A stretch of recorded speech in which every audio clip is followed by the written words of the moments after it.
Okay, welcome back. So this is the second part of the Introduction to Anatomy lecture. And so let's continue our discussion with some connective tissue, and that's with blood vessels and specifically the blood that's in them. So there are three types of blood vessels: arteries, which are going to carry blood away from the heart.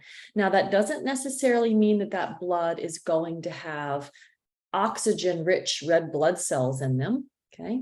Doesn't mean that it's going to be oxygen poor, okay? Because that depends on if we are discussing blood that's coming from the right side of the heart and going away toward the lungs for gas exchange to occur, or blood that's leaving the left side of the heart and going to all of the what we call systemically to all the tissues in the body. And we'll talk more about that in block 2. So these are arteries. So think artery away.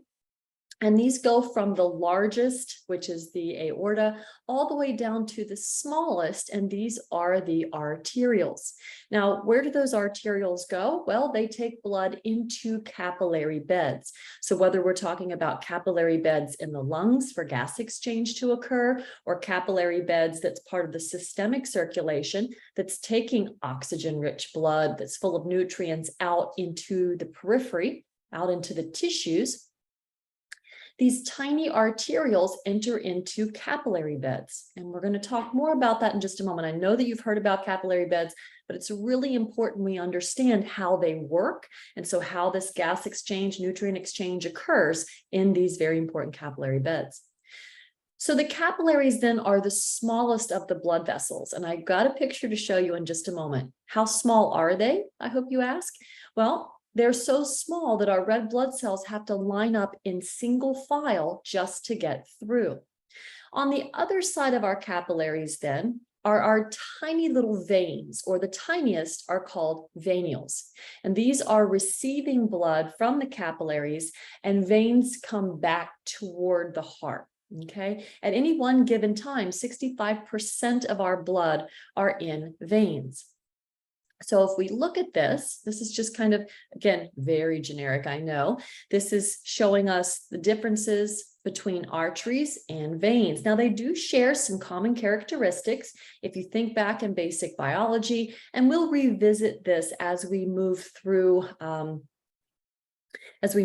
different blocks. Every tube in our body, if we look at the wall that makes up those tubes, they're made of the same 4 layers. So the very inner layer is called the mucosa, and that's where we'll find that lining of epithelial cells. Underneath the mucosa is the submucosa. Sub just means below, right? Think submarine.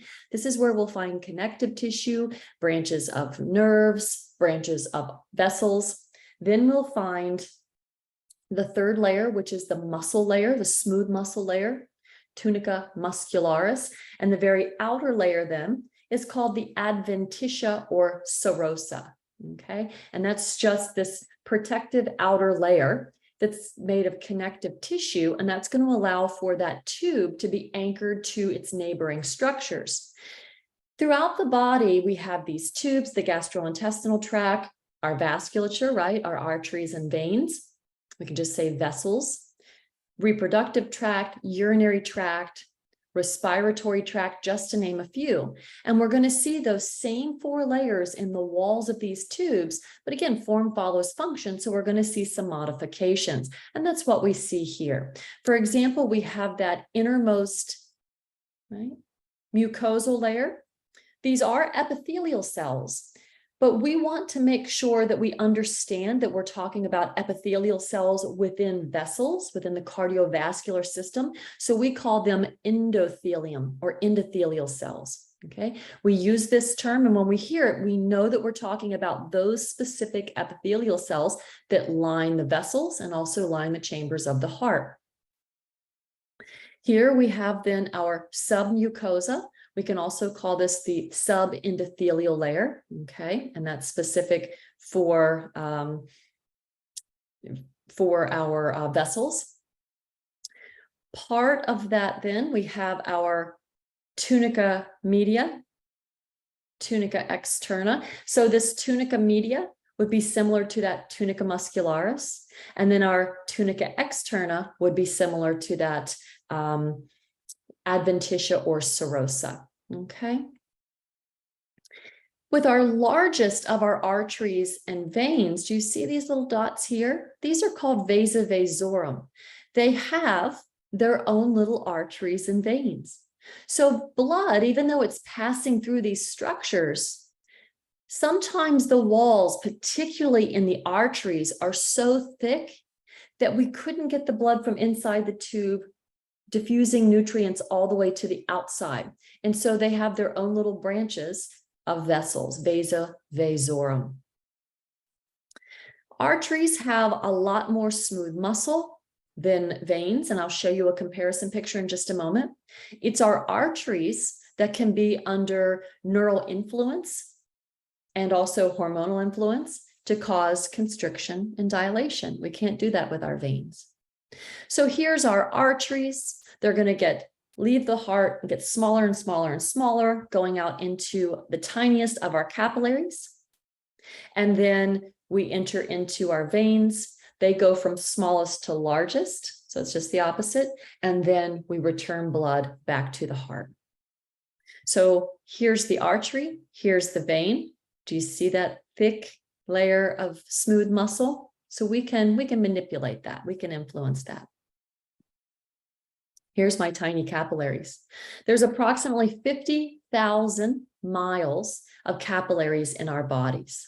Think about that, 50,000 miles of capillaries. Our red blood cells have to line up single file to get through. Okay, and we're going to talk more about this and the importance of that and the toll that it takes on our red blood cells in block 3 when we talk about the spleen. So here is our capillaries, and blood is going to flow through there. Okay, now there are lots of regulations, and we're not going to be too concerned with that. Regulations meaning that, for example, when you get cold and your body realizes that you're cold and maybe you can't warm up immediately. Now, that's usually not a big problem in Florida, but it is where I came from. So if you're cold in the wintertime, your body takes your blood and it pushes it towards your core. And it does what we call an increase in peripheral resistance. So this would be central, and this is peripheral, right? So it wants to make sure that all of your organs are protected, your important organs. So it takes the blood and it pushes it more toward the core. How does it do that? Well, it has little valves in these capillaries, and it just closes up the actual capillary bed itself. So blood can flow quickly through it, but we don't have this extended, gas exchange, nutrient exchange. We don't have that workable capillary at that point. Now, blood is continuing to flow through here, but we're just saying that this is a temporary, kind of process to push that blood to the core, keep it heated up, and then we're going to get to some place where it's warm, and then our capillaries can go back to being capillaries. So just something to think about. So this is a picture that I just want to share, and then I'm going to come back with a better picture in just a moment. But the idea is that blood is passing through here, okay? So we got blood passing through here. So here's just your regular, pick a tissue, any tissue, right? We can say, just for the sake of argument, that these are going to be, let's just say cartilage. Okay, no, let's not say cartilage. Let's just say muscle. Okay, I'm overthinking it. Let's just say generic muscle cell. So we want to deliver to these muscle cells. Okay, we want to deliver to them nutrients like glucose, calcium, and then also oxygen, because we're getting ready to go do our morning jog. So we need blood coming in here, nutrient-rich blood coming into this capillary bed. So how then are we going to get, okay, think of it like a little mail person. How are we going to drop off what these cells need, but pick up anything they don't need, because they're going to be generating energy. They're going to be going through the rest and repair process when we're relaxed. That's going to generate a lot of metabolic waste products. And we don't want a toxic environment to build. So we want to remove those things that no longer are beneficial to these cells. So it's the capillary beds. So we've got blood coming through these capillaries, and there is a push pressure because we have a high pressure coming into these capillaries, okay? So it's not high, super high. It's about 15 to 20 millimeters of mercury is the pressure coming in here, okay? Unless it's very specialized capillary bed, and we'll talk about those throughout the blocks. But pressure or blood is coming through here, and we get this pressure gradient set up. Okay, so the pressure is higher in this arterial end than it is out here in the periphery. So we get this push. So we're going to have blood plasma, and inside that blood plasma, all the good stuff dissolved. So when the blood plasma gets pushed out through the walls of the capillaries, because the walls, those endothelial cells that make up the walls of the capillaries, they're not tightly packed together. It's going to allow for the blood plasma to get out. So the fluid comes out with it, those nutrients that's dissolved. It's going to drop them off at the cells. And then on this side, because we have now low pressure, so we've got a higher pressure outside the capillary bed than inside, plus inside of this blood plasma that's still in here, because we don't push all of it out, right? But still inside are these very large positively charged proteins. The most important is albumin, and this is produced in the liver. That positive charge, plus now we've got the opposite pressure gradient, is going to allow for that blood plasma to be pulled back in. And so this is bringing back with it then any unused nutrients or any metabolic waste products. So we've got a push pressure, higher pressure here, lower pressure here. We've also changed when we push the blood plasma out in those useful molecules, it changes the charge. And so that's what allows that positively charged albumin to help with that pull pressure, okay? Push, pull, push, pull. Is it 100%? Meaning, do I reclaim all of the plasma that I lose in the initial process? It's not. Enter in the lymph vessels. So lymphatic vessels, their main job is to clean up any residual fluid. Now, we usually think lymphatics is more important when we're sick, and that's true, right? That's when we really want it to work. Whenever we have a disease or disorder, whether we have an infection, an inflammation, edema, right? If we've got an infection and we've got cellular debris that we need to clean up, the lymphatic vessels certainly do that. Why is that? Because they're already in the capillaries. Their job is to take up any residual fluid that's left over, and there will be. These little lymphatic vessels then take that lymph fluid. Now, it's just blood plasma, but we can't call it blood plasma, right? We have to change the name according to where it is. So if it's in the synovial joint, we call it synovial fluid. If it's circulating around the meninges, around the brain, and we'll talk about that in the head and neck lecture, we have to call it cerebral spinal fluid. But at the end of the day, it's all blood plasma, right? It's all blood plasma. It's the fluid component of blood. Water is the universal solvent. We dissolve what we need to move in that blood plasma. We take it to where we need to be. Sometimes we have to take it out of the vessels and then put it back in. But water is just facilitating the movement of molecules, okay? So the lymph then, inside the lymphatic vessels, we take that to these tiny little filters called lymph nodes. It gets filtered and cleaned, if in case it needs it. In these lymph nodes, it's like a little filtration fibers. There's macrophages in there, which are phagocytic cells. And then once it's cleaned, then it takes it back, puts it into systemic circulation. It just puts it back into the blood. So I don't lose any fluid, right? We know that we have to maintain that 73 to 75% water in our bodies, right? And that's what happens. So this is what I've said, okay? This is just kind of putting some numbers to it in case somebody needs to see numbers. So we're coming in about, again, dependent on the capillary, 15, 20, 25 millimeters of mercury, okay? And then by the time we get over here, we've got less pressure. Now, depending on the capillary bed, there's some wiggle room, right? Like plus or minus 5. But the overall big picture, I don't want you to focus on these numbers. What I want you to focus on is that we're coming in with higher pressure here and lower pressure here. And it sets up the filtration and then the reabsorption, the push and then the pull. The push pressure is called the hydrostatic pressure. The pull pressure is called the colloidal oncotic pressure. And that's what we've got. Okay, that's what I've said. So I'm going to include in the announcements, you know that you get weekly announcements. So be looking for those. If you have signed up to get notifications for those announcements, you'll get those in your inbox.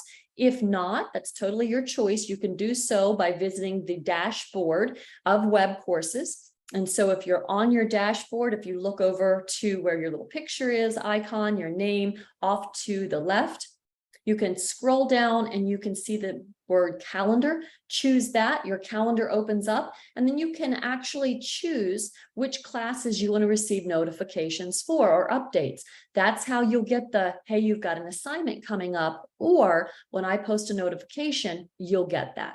Okay, it'll show up on your dashboard, and then it will also send you an email. If you don't want to do that, that's fine. You can just remind yourself to go to our web course page for the class, select announcements, and you'll be able to read those weekly announcements. But why I'm telling you this is that in our first week 1 announcement, I'm going to have a link to a video, a YouTube video that's really important and actually will show you physically how this works in an animation. And I think it's a really good video. So this is just showing a better picture of the lymphatics. So here's our capillaries, right? They've just switched it. Equal opportunity, right? Now blood is coming in the arterial via the right and exiting on the left. Here's all these lymphatic vessels. It collects that lymphatic or that fluid, right, that's residual, takes it into our lymph nodes, and then eventually cleans it and returns it to the heart. And there it is. Quite an interesting little structure. And this is showing the actual reticular tissue. See how it's like a little, it's literally like a little filter. Here's lymphocytes, here's macrophages. So one thing that we wanted just to be aware of is the concept of a sentinel node, okay? So a sentinel is kind of like the one in charge, okay? There used to be a show on Animal Planet called Meerkat Manor. If you don't know what a meerkat is, look it up. I'm sure you've seen a TikTok about it. But a meerkat is kind of like a little rodent type creature that lives in the ground in burrows in countries in Africa. And they take turns being a sentinel, meaning when the colony comes up out of their burrows and they start to forage on the ground, and they eat all kinds of things. They'll eat nuts, they'll eat berries, they like spiders and scorpions, they like worms and centipedes. So when the colony is up and they're foraging, there's one sentinel who's on guard. So it's the one that's in charge, okay? Sentinel nodes are kind of like that. We have thousands of sentinel nodes throughout the body. Okay. A sentinel node means that for any specific region of the body, so for example, the breast has a sentinel node. The upper limb has a sentinel node. There are clusters, this is just giving you an example so we kind of understand the concept. There are clusters of lymph nodes that are in this axillary region. There's 5 groups, and we're going to go over that in briefly talk about it in block 2, but we're really going to touch on it in block 4. So out of those 4 groups of lymph nodes, there's only one lymph node in that group that is the sentinel node for the breast, meaning that out of the 75% of the lymphatics that comes out of the breast and into the axillary region, it will be the lymph node that receives that lymphatic fluid first. Okay, now this is this really kind of, it was important for cancer treatment because until we realize that every region of the body has its own sentinel node, just simply means that that node's going to receive lymphatic fluid first from the capillary beds, okay? Until we recognize that, and I'll give you another example using the breast, a breast tumor, it was thought of was a death sentence, right? It was once thought that any mass in the breast was probably cancerous, and so we had to get it out as quick as possible, okay? And our key goal was just to keep the patient alive. So not only did we remove the mass, but we also would perform a radical breast mastectomy. We took all the breast tissue out. At that point, we did know that cancer could metastasize, meaning the tumor would get large and unruly, and then it would start to kind of break apart. And so these metastatic cells or cancerous cells would kind of shed off, okay? And so those cells then could get into the blood supply, they could get into the lymphatics, and they could then travel elsewhere in the body. Where they go elsewhere then, we have seeding that occurs. So like you're planting something, seeding, and we can have secondary tumors grow. Okay, and we see those a lot in the liver, we see them in the lungs and in the brain, just for example. So we understood that metastasis did occur, it got in the lymph nodes, and it could get into the blood, and that scared us, okay, as healthcare providers. And so we have our breast tumor, and it was get it out, take everything out. We want to stop it. We want to like halt it very quickly. So we would take the breast tissue out, radical mastectomy, all the adipose tissue. Sometimes we would take some muscle, which was a no-no, but we would go into these lymph nodes and take them all out, okay, or the majority of them out. Now that was very problematic because these lymph nodes, these 5 groups of lymph nodes that make up the axillary cluster, they not only allow for drainage of the breast, but drainage of the upper limb, drainage, kind of around the side. So they're receiving, drainage from the neck over here. So what would happen is if you took all those lymph nodes out, lymphatic fluid can no longer come up this upper limb and get recycled back into circulation. So we would have what's called lymphangitis. We'll cover this we'll touch on it again in block 2, but we'll also cover it again in block 4. So don't worry if this isn't, I'm just trying to tell you a story so you can better understand where we're at with this and why this is so important. So lymphangitis is that lymphatic fluid builds in this upper limb and it becomes hugely swollen, and there's nothing I can do about it. I can put a compression bandage on it. I can try to manage sodium intake, but there's nothing I can do. And to the point where it could become debilitating and the individual could develop cellulitis. Now that we understand sentinel nodes, we don't do that anymore, okay? Certainly not in a first world nation.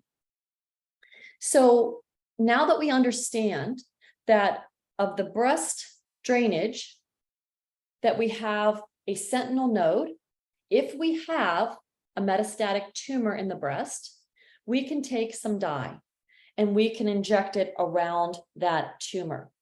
We can wait and watch that dye get picked up by the capillary beds, get picked up by my lymphatic vessels, and we can find out and watch it go right in to that one sentinel node.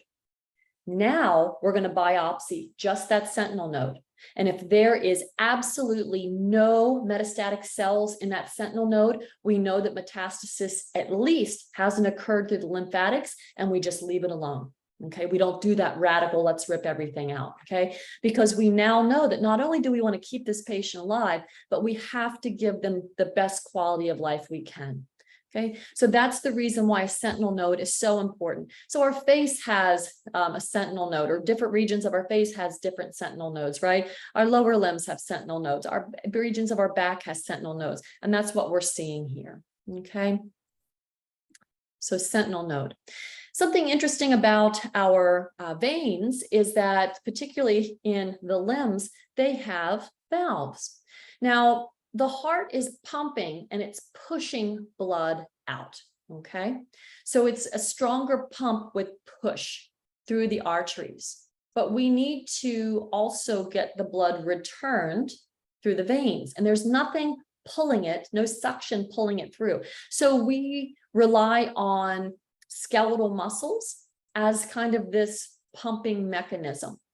But if we think about the legs, right, particularly, see, and I messed up, and you're going to know why I messed up when we get to block 5. When we talk about the lower limb, particularly the veins in the lower limb, they're really fighting against gravity, that blood, to get back to the right side of the heart. So as the blood gets pushed up, the valve closes, and blood gets pushed up and the valve closes. Now, this is great. It's a great design, right? Perfect.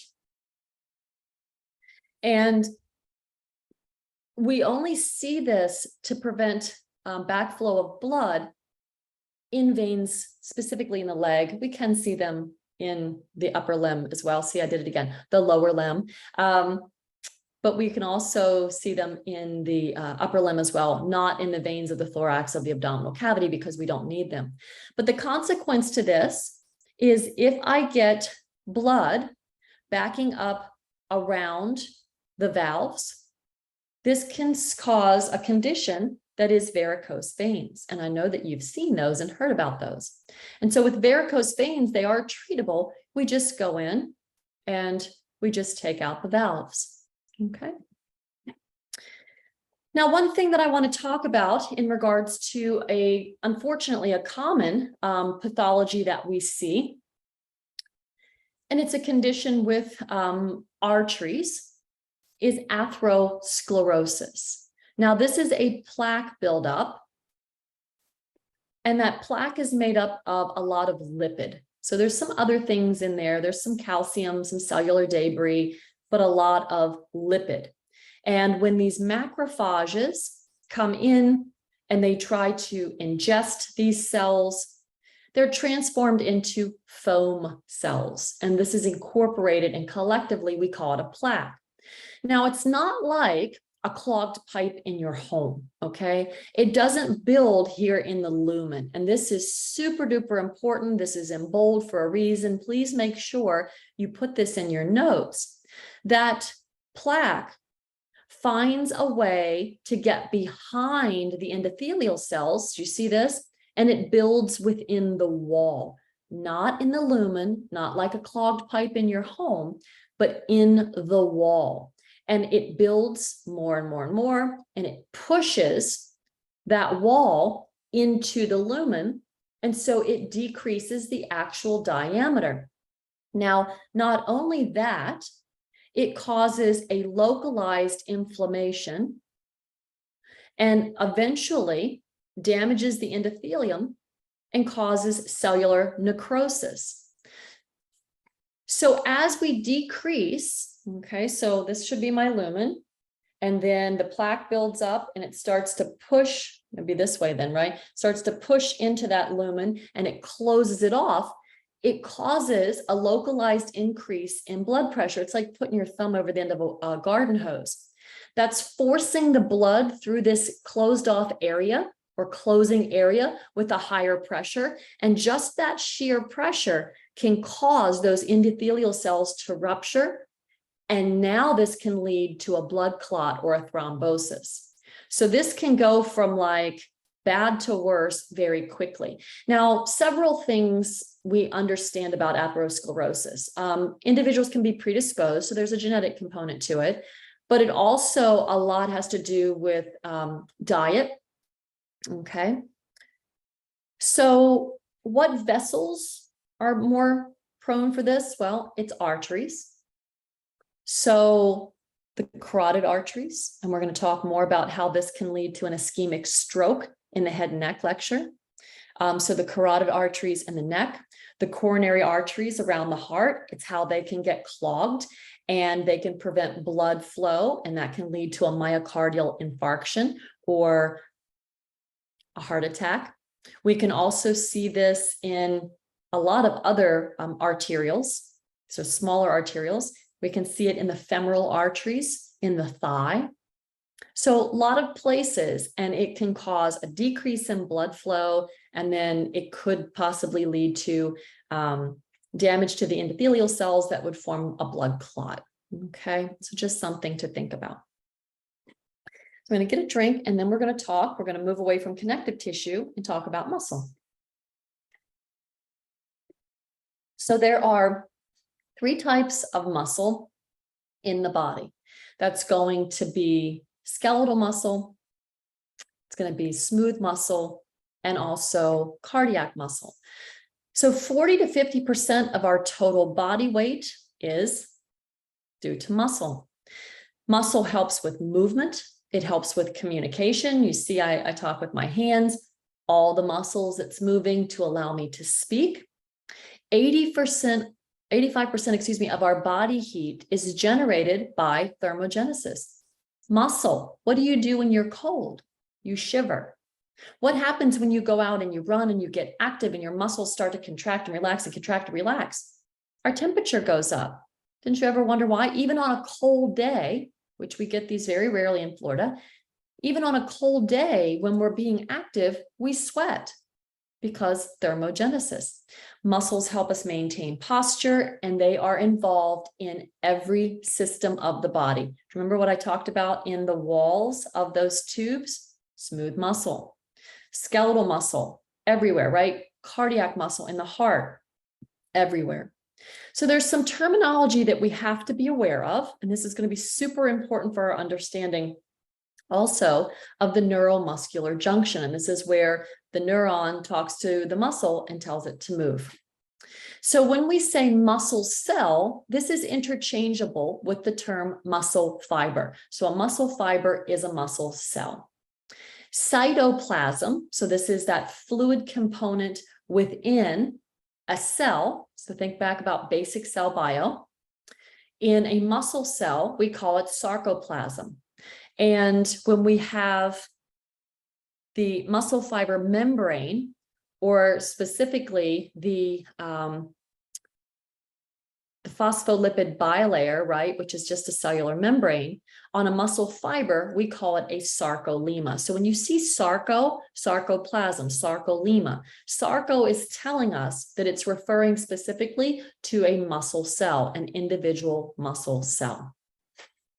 So here's our different types of muscle, where they're found. So on your study guide, one of the questions is telling you to understand or know either the hierarchical structure of muscle, or it may say the organizational structure of muscle. So this is it on slide 76. So if you had a skeletal muscle, say we've dissected out the biceps brachii, and the biceps brachii is laying in front of us, and we've cut it, okay? But even if before, let's even take a step back. We haven't cut it yet. There it is in front of us. Let's look at this muscle and let's just kind of take some notes. So we're going to have our pencil and our lab notebook, and we're going to say, okay, overall, if I'm touching it, what I'm touching is referred to as the muscle belly or muscle body. So it's the entire muscle itself. I'm going to take a note that there is a very thin membrane that's on the outside of it. This membrane is called the epimysium. So this prefix epi means upon. Anytime we see that MY, MYO, that's referring to muscle. So the epimysium is just telling us that this is a membrane upon the muscle. Now I'm going to put my pencil down. I'm going to get out my dissecting tools. I'm going to cut that membrane and I'm going to peel it back. And so this is exposing the muscle belly or muscle body itself. Okay.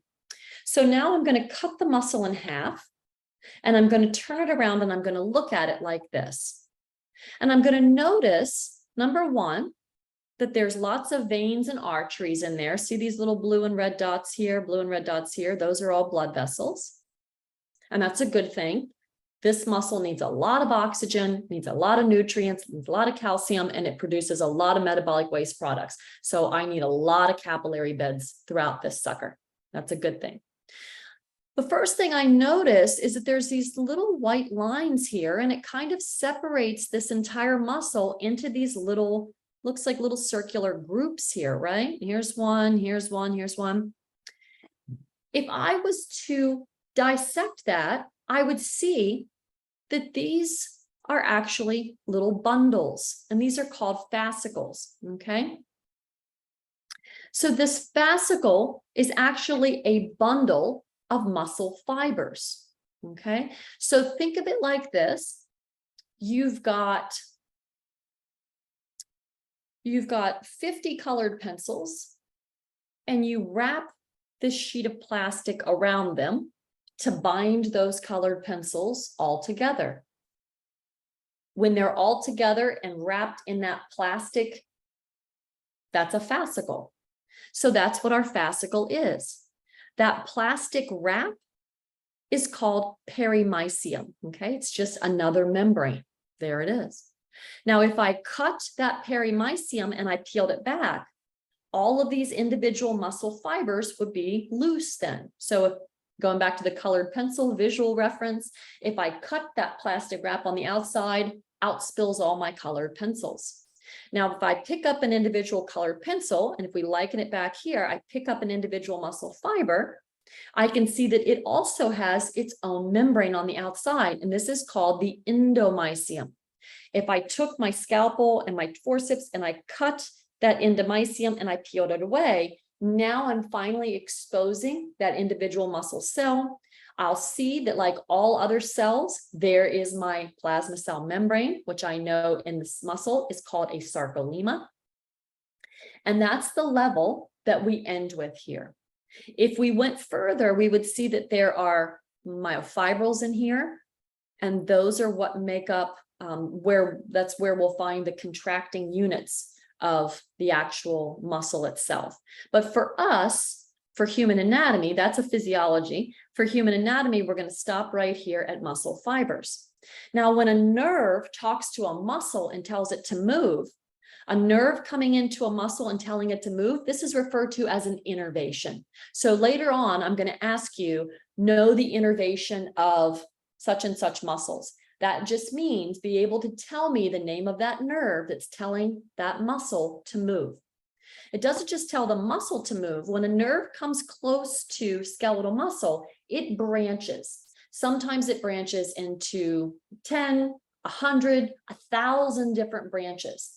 And those little branches penetrate down through the muscle, down through the fascicle, and they end up interacting with each individual muscle fiber. So when a branch of nerve talks to a muscle fiber, this is referred to collectively as a motor unit.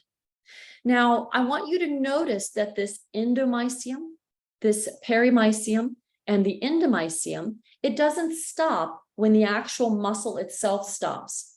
These membranes extend past the muscle all the way out, and they form tendons.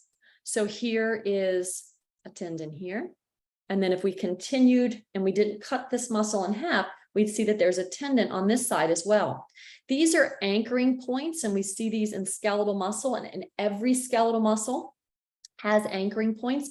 The majority of them, I would say like 99.999% of them, have anchoring points to bone. Now, what do we call these anchoring points? We call them an origin and an insertion point. So these muscle attachments are called origins and insertions. So we don't need to know the origins and insertions of muscle. You won't be held accountable for knowing it on an exam until blocks 4 and 5. We're still going to talk about them because they're really important, and they add and make our discussions about functionality and movement and location more meaningful. I'm never going to tell you how, it's not going to be, here's a muscle, tell me, or be able to point out the origin and insertion points. That might be something that you'll need to know for lab. But even before that, we're going to give you those origins and insertions, right? I'm never going to make you go hunt and seek them. They're going to be given to you in table form in the lectures, and then also in your textbook in tables in chapter 11, which is specific for muscle. So we have an origin point and an insertion point. So which is which? So if we look at these two, there's a couple ways for us to determine what is the origin and what's the insertion. Number one, if we look at the length of the tendon will always be shorter for the origin point than it will on the attachment point. A second thing is that the origin is the less movable attachment and the assertion is the movable attachment. So this is showing us the brachialis, okay? So the brachialis is sitting in here. It's along with the biceps, and it's going to help with flexion of the elbow, okay? So we have the origin of the brachialis here, and the insertion is down here. Notice what moves. What moves is what the brachialis is inserting on, okay? So again, origin, insertion. What moves is what's being inserted onto, okay? So this is just introducing this. I'll tell this again and again. Again, we don't need to know origins and insertions. So you're not going to be held accountable for them, I should say, until blocks 4 and 5. Okay. And this is everything that I said. Now our muscles, we can classify them as, are you big? Are you a prime mover? Are you responsible for a specific movement? Or are you a helper? Are you a synergist? Are you working with that prime mover to add force to that contraction or that extension? Okay. Another type of synergist is, are you helping not by adding force, but by reducing undesirable movements? And these are called fixators. So in block 4, we're going to learn that we have this very important little muscle back here called the anconeus. Its job isn't to drive this extension, which is what the triceps is doing. Its job is to fix the elbow. So when I have extension, it prevents any undesirable movements of the elbow. It holds bones tightly in place. And we have lots of muscles that act as synergists. Now, muscles that are in opposite compartments, and I'll give you an example of a compartment. Again, in the anatomically correct position, this would be the anterior compartment. This would be the posterior compartment. These muscles oppose one another. So this would be my flexors. These would be my extensors. We call these antagonists because they oppose one another, okay? So just giving us some definitions. So lastly, let's talk about the nervous system, okay? A lot of this is going to be a review because I know that they love to talk about this in Bio 1, but we just want to make sure that everyone's on the same page in order to move forward into the rest of our exam block and future blocks. So when it comes to the nervous system, we have the central nervous system, which is made up of the brain and the spinal cord, and then we have the peripheral nervous system. Those are all of the nerves that are branching off of the brain and off of the spinal cord, okay? So we have these overlapping functions, okay? So bear with me. We have neurons, which are the main nerves, right? Or the main cell that's driving these neural impulses. We have a bunch of them incorporated into the nerves that are going out into the periphery. So just like, remember, we saw a bundle of muscle cells make up fascicles, and then these fascicles make up a muscle. We have the same kind of organization in our neurons that make up our nerves. And we'll talk more about that in just a moment. But we have a stimulus. And so the easiest one that everyone knows is touching something hot. So how do we go from touching something hot to, in a split second, jerking our hand away, and our hand is already off that hot pot before we even say ouch, right? It's like, ow, okay? I can't even decide if I'm in the cracker aisle of Publix, what do I want? Do I want wheat thins? Do I want chicken and a biscuit? What do I want? Do I want Cheez-Its? I don't want to be in charge. I'm that person, right? Why do I need so many choices sometimes? I don't want, right, to be involved with, oh, okay, yeah, that's hot. Ooh, get that off there, right? Ooh, ouch. I don't want to be the person in charge of that. I want it to be automatic. So what we have then, the hot pot is a stimulus. We have sensory neurons or sensory nerves, excuse me. It's made up of neurons. I'll tell you how that is in just a minute. But we have sensory nerves that are out in the periphery and they sense that stimulus. They take that message then through these nerves up and into the spinal cord. And here in the spinal cord, we have interneurons. Now, these are tiny. They're just going to be in the spinal cord. We also have interneurons in the brain. They're really short. They receive that message from the sensory neuron and they say, what do I got here? Now, this is happening quickly. What do I got here? What's my message? Touch something hot. Definitely need to react to this. Sometimes they won't need to react. We put our clothes on, but how many times this morning, unless you've got a tag in the back that's rubbing your neck and it's really annoying, you don't even think about your clothes rubbing against your skin, do you? No, not on most days, we don't. You still have sensory neurons that are sensing that, and they're taking that message into these interneurons in the spinal cord, and they're going, here you go, here's my message. I got change in stimulus. And the interneuron says, yeah, I get it. You got a shirt on. We don't need to respond to this. And sits to the side. But back to that other example, touch a hot pot. Sensory neuron goes, we got a problem. Take this message in, hands it to the interneuron. The interneuron says, oh yeah, we got a problem. The interneuron turns, and next to it is a motor neuron. So motor means movement. It talks to the motor neuron and it says, you have to go out and you have to cause a response. We need a response to this. The motor neuron's job is to go out or take a message out into the periphery to what we call an effector, okay? Because it affects change. It affects a response. Now, what is an effector? Well, for us, for this course, the majority of the time, an effector is going to be skeletal muscle because it's going to affect change.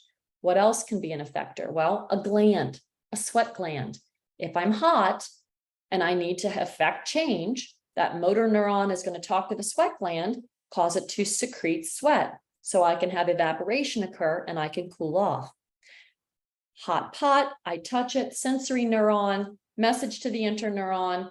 Interneuron talks to the motor neuron, says, you got to go out and talk to an effector, goes out, talks to the effector via a chemical messenger called a neurotransmitter. The effector goes, contraction, got it, contract, pulls the hand back.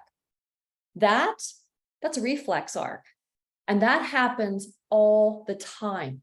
The brain is only involved in a lot of these motions, a lot of these movements, if it's even automatic movements, if we have to make long-lasting memories, or if we have to have higher processing or thinking, cognition to bring into play. Okay, so that's what we've got. So that sensory pathway is referred to as the afferent pathway, okay, or ascending pathway with an A.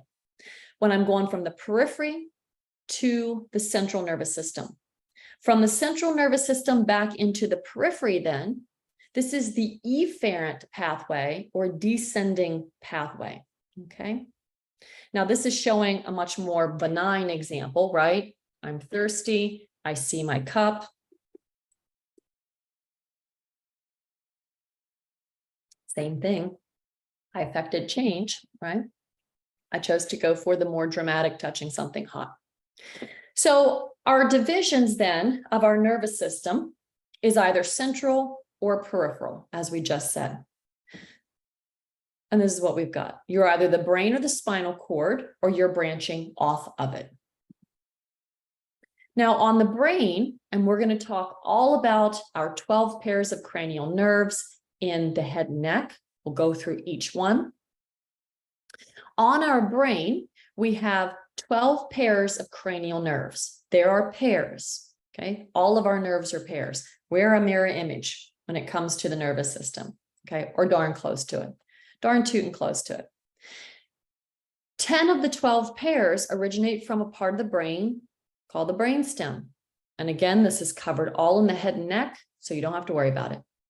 2 of the pairs are up here. One's the optic nerve that's going to be responsible for vision, and the other one is the olfactory nerve that's responsible for smell. Here are our spinal nerves. Our vertebral column can be broken up into cervical, thoracic, lumbar, sacral, and coccyx. And here's our nerves as well. We have 8 nerves, cervical region, 12 nerves, thoracic, pairs of nerves, 5 pairs lumbar, 5 pairs sacral, and 1 at the coccygeal level. Now, your basic run-of-the-mill neuron, and this is a peripheral neuron, and I'll tell you why I know that in just a moment, looks like this. Now, there is lots of variation. When I say your basic, typical, I mean, you can't even get more basic than this, right? This is Uggs, this is pumpkin spice latte, this is basic, okay? So what we have is a cell body. And the cell body has these little appendages coming off of it called dendrites. Dendrites receive information, okay? So whether it's the sensory nerve out in the periphery, it's got all of these neurons incorporated inside of it, and here's all these dendrites that are receiving this information, okay? The information comes in to the cell body, and it's processed in the cell body. It's really an electrical impulse, right? That builds. We run on electricity. We run on it. So that electrical impulse builds, and when it reaches a threshold, it then gets sent down this axon. Now, in our interneurons, our tiny little neurons that are in the brain and the spinal cord, they don't have these little bead-like structures on their axons. Okay. These little bead-like structures are called cells, okay, neuroglial cells. In the peripheral nervous system, they're called Schwann cells, and in the central nervous system, oligodendrocytes. It's got its own slides coming up in just a moment. But this is referred to as myelination. Okay, this is the myelin sheath. This is insulation. So just like in the walls and ceiling and floors of our homes and offices, we don't have bare wires. That would be a fire hazard. We have our wires instead wrapped in insulation. It's usually like a plastic. And that's because when I flip the light on, I want that electrical impulse very quickly to go to either my lamp or the light in the top of the ceiling, right? When I turn something on, it happens very quickly. I don't want sparks jumping all over the place, right? Fire hazard. Or in the nervous system, you could stimulate other neurons that you don't want to, okay? Or other tissues that you don't want to. So number one, myelination or insulation makes sure that I don't lose any of that impulse, but it helps with the speed of the impulse, right? I want things to happen quickly. I touched it. Pull your hand off of it quickly, and it happens split second, and we can thank myelination for that. Again, not all neurons are going to be myelinated, okay? They're not all going to have myelinated axons. It just depends on how long they are, okay? We're going to learn that cranial nerve 10, the vagus nerve, goes all the way down and into the large intestine. You can bet that the axons that make up that nerve, you can bet they're myelinated, because that's a very long pathway and we want transmission to happen very quickly. So when that electrical impulse comes down this axon, this myelinated axon, it jumps from unmyelinated to unmyelinated, so it skips. And that's how we get it moving very quickly down the axon. Now, that is a very bland way of putting it. In physiology, we're going to go into, whoever you take physiology with, they're going to go into very specifics how this occurs.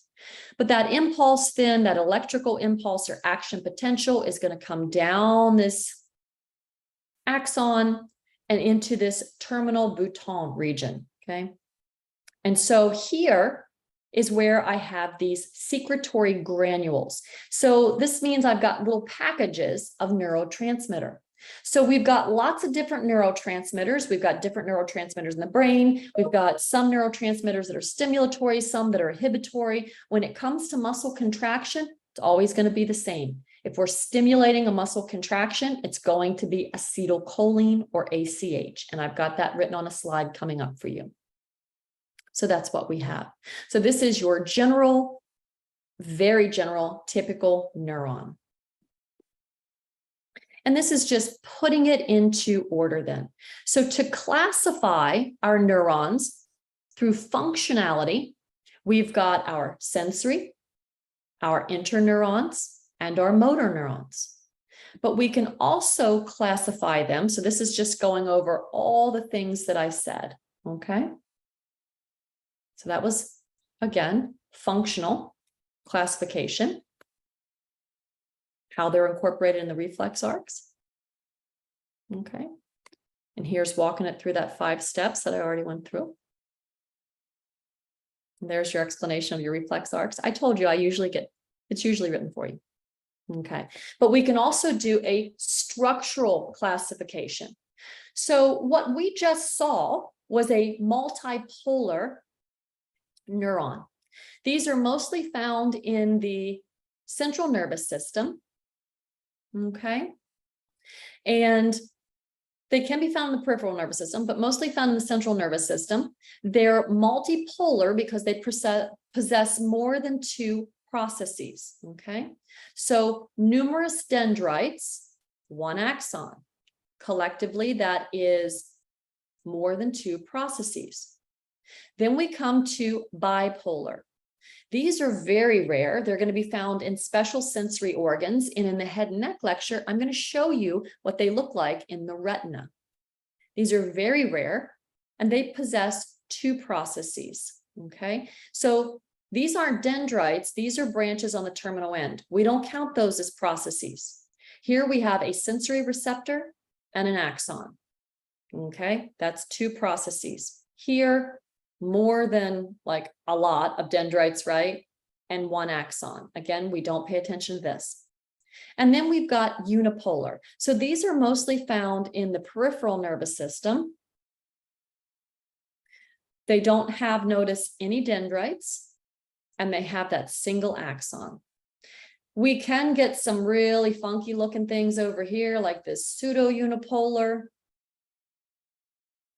But this is just kind of, you notice I didn't add it over here.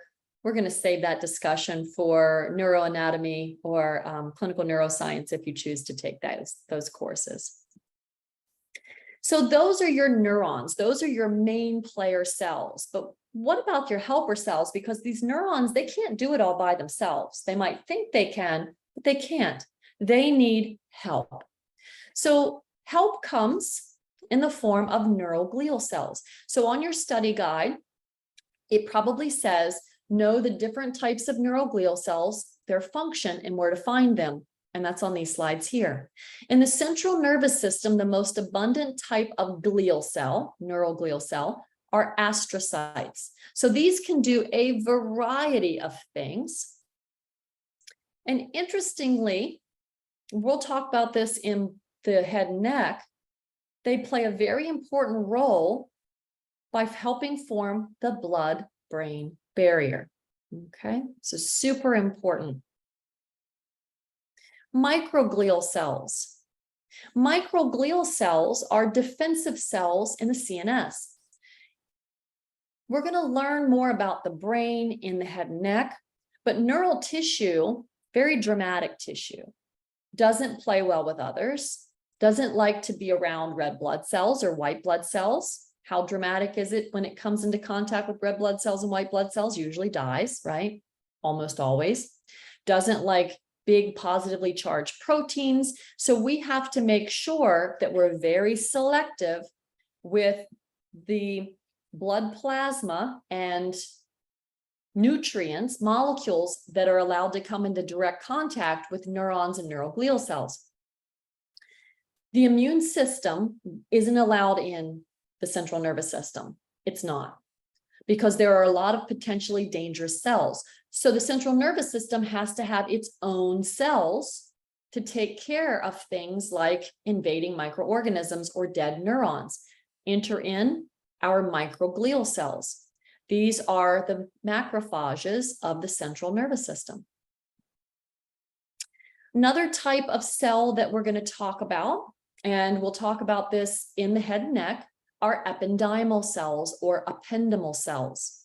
These are important because they're going to be surrounding a specialized capillary that we find in the open spaces in the middle of the brain called the ventricles. They form this structure called the choroid plexus, and this is where we filter out cerebral spinal fluid. Okay. Oligodendrocytes.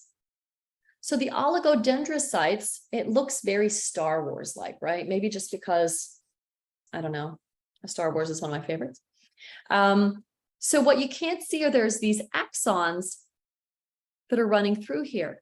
Here's the cell body, and the oligodendrocytes have all these little appendages. They're almost like little octopi. And so they go out into the periphery, they find an axon, and they wrap their little foot process around it.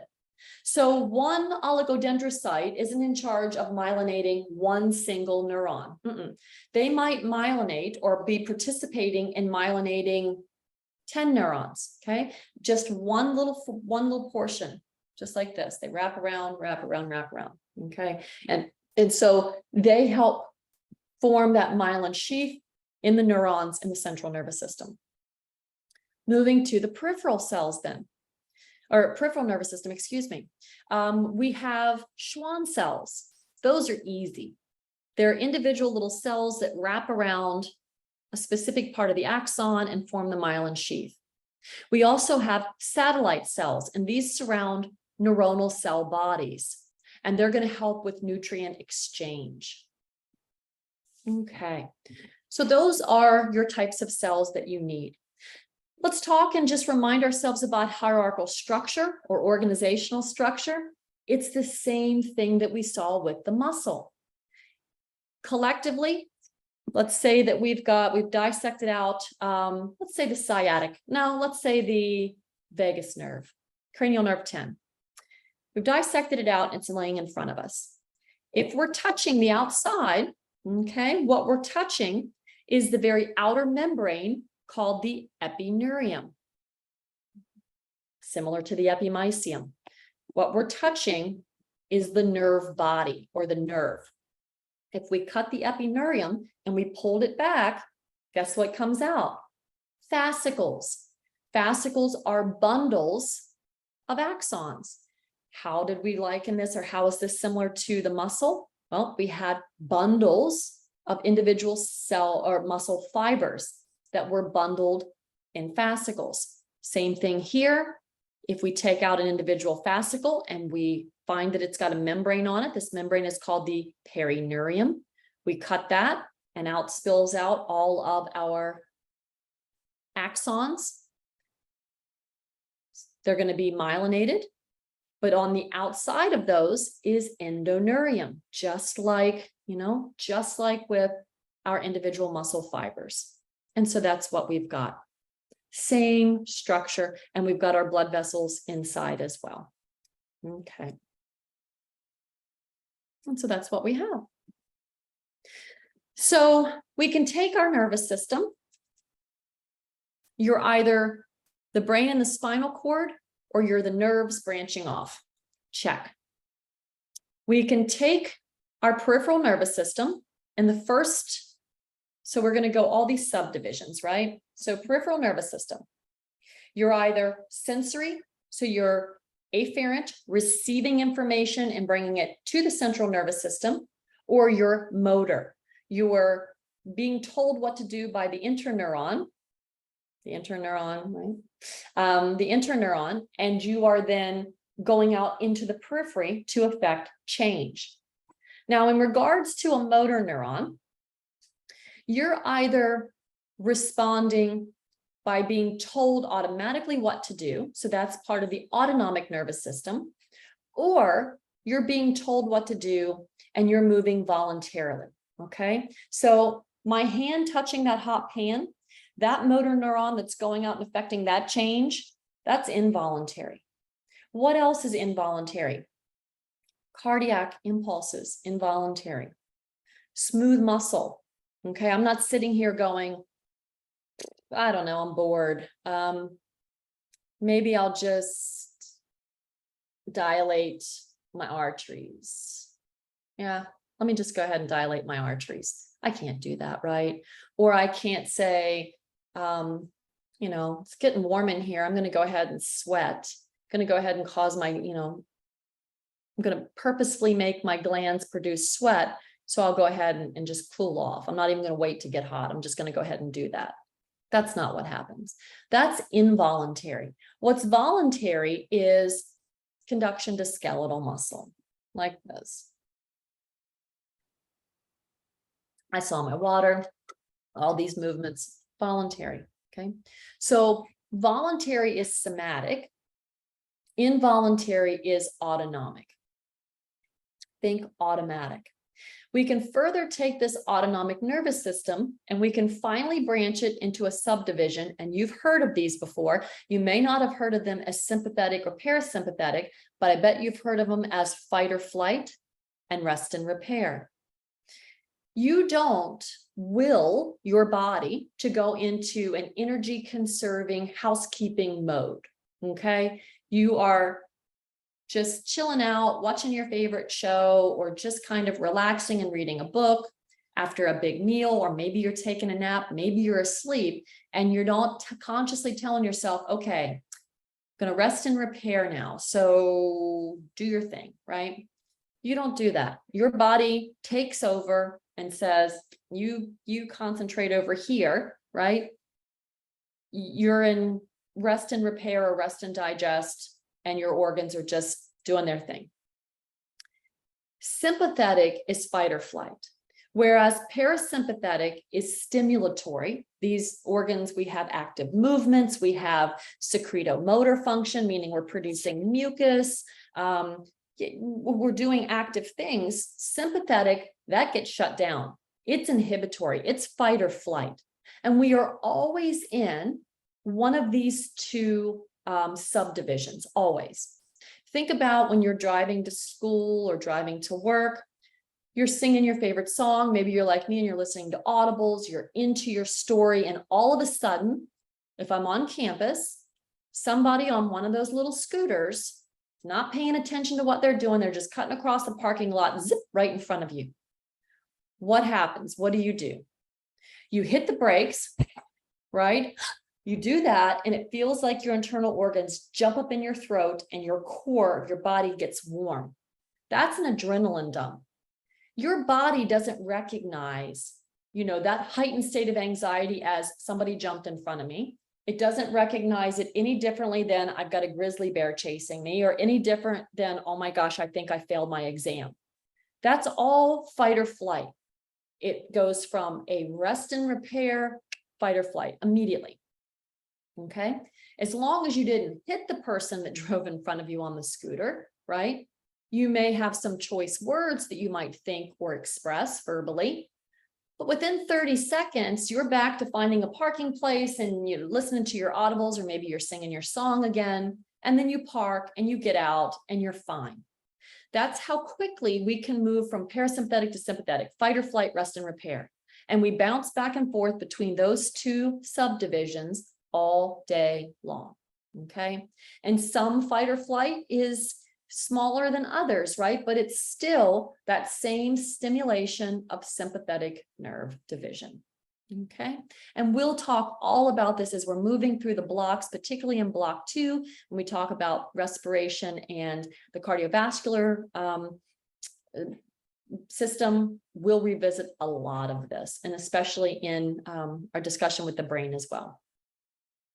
So the last thing that I want to talk about then is the motor unit, because this is important for us to understand. So when we have a nerve or a branch of nerve talking to a muscle and telling it to move, what this nerve is really doing is that a branch of nerve or branches of nerves are coming out penetrating down through a muscle and interacting with each individual muscle fiber. So when we have a branch of neuron and a muscle fiber that it controls, this is the motor unit.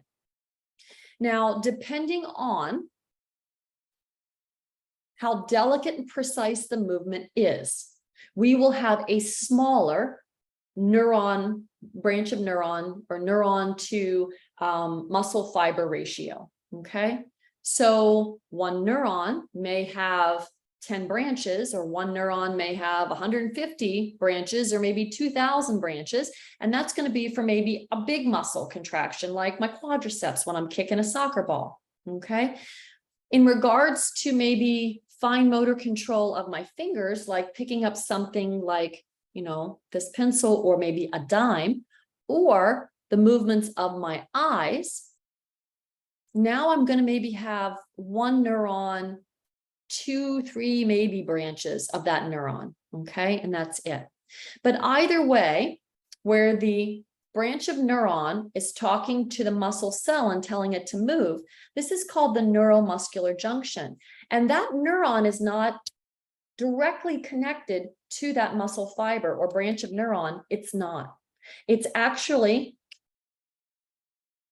just allowing for this little cleft, this little open space to form. Well, how is this supposed to communicate with this if it's not touching? Well, it uses a chemical messenger called a neurotransmitter. So this is the neuromuscular junction. So this is going to be a branch of my axon, okay? Here is my muscle cell, and there's a specific area on that muscle cell, and one area only, that's able to receive the message, or specifically the chemical messenger. It's the only one that has the ability to understand what's being said, to translate the message, if you will. This is referred to as the motor end plate, and that's going to be on the sarcolemma. That's on that plasma cell membrane of the individual muscle cell. So it goes like this. The electrical impulse is generated in the cell body. It travels down the axon, okay? It's myelinated. Travels down here, and that electrical impulse changes. There's a lot of physiology going on. So this, what I'm telling you, is so stripped down in a nutshell. When you get into physiology, you're going to be like, she didn't talk about that, because it's physiology. And we want to keep it simple just to understand it for our discussions about anatomy in this semester. So we have a lot of changes that's occurring down here, changes in charge.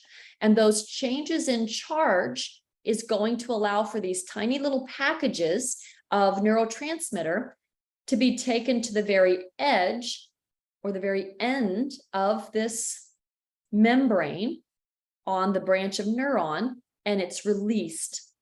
Now, this area is called the cleft, or specifically the synaptic cleft, because this exchange here is called a synapse. So where it occurs is the synaptic cleft of the neuromuscular junction. So what is held inside these little vesicles or packages? Well, this is acetylcholine. That's the neurotransmitter. And that's spelled right here for you. You can also see this just abbreviated as ACH. So ACH, or acetylcholine, is released in the synaptic cleft. Now, on this motor end plate, we have specialized receptors.